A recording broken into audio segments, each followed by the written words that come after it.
The book of Hebrews doesn't mention the writer, but it is commonly ascribed to Paul. The theme of the book is the absolute supremacy and sufficiency of Jesus Christ as the mediator of God's grace. Our lesson is from chapter 11. Chapter 11 is spent giving example after example of people of faith, but before it talks about the people of faith, it defines faith for these new converts. Let's talk a little bit. We have 5 senses: sight, hearing, touch, smell, and taste. With our eyes, ears, skin, nose, tongue, we become aware of the world around us. These senses are limited when it comes to spiritual matters. Although we can touch the evidence of creation all around us, our senses do not tell us that God made everything.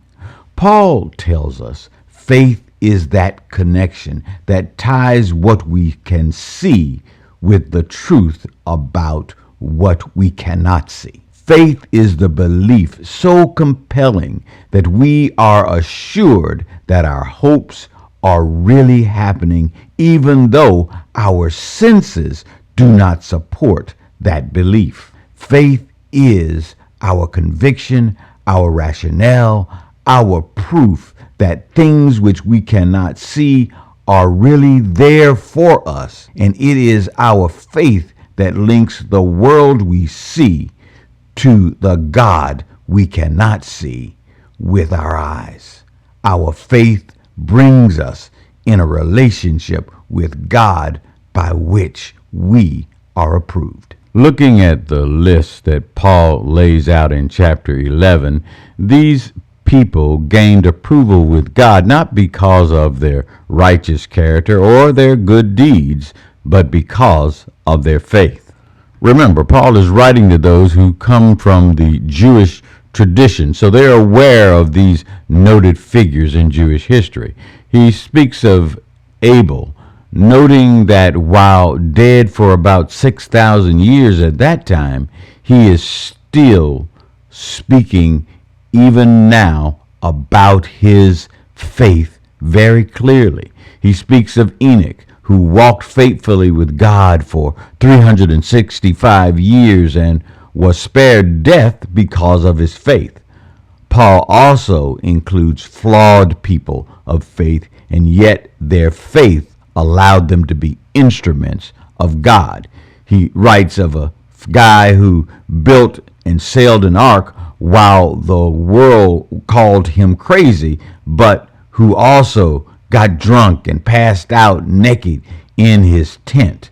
A guy who took his own time obeying God and regularly lied to save his own hide, but walked out on faith to father the 3 houses of faith that are major to the world today. His wife, who laughed in ridicule when God told her he was going to give her a child, Paul talks about her. The list includes their grandson, who was known for being deceptive and slippery with the truth. The list include a man who was a murderer, a woman who was a prostitute, and even those who committed adultery. Yet this almost rogues gallery gained approval by God by their faith. Paul notes that Abraham and Sarah died long before Canaan was given to the Jews, and their descendants became innumerable. But they walked out on faith and never returned to the land they left because they believed the promise of God. Abraham and Sarah demonstrate to modern Christians that having faith means that you are sure of it. You are convinced of it. Even if you don't have it in your hands right now, it is just as real as if you did.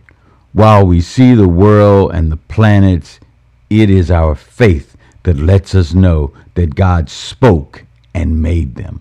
The omnipotent God took nothing and made everything that we see, and the light that we see it with, and the eyes that we use to see it. Paul is speaking to modern Christians.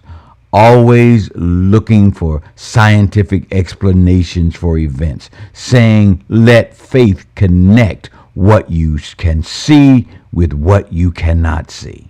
Every day there comes a point in which my five senses become useless. It goes dark, and without faith, I have nothing. No hope, just fear. But when we let our faith connect the seen with the unseen, we create a relationship, a submission to God, an acceptance of our reliance based upon the hope that comes only through faith.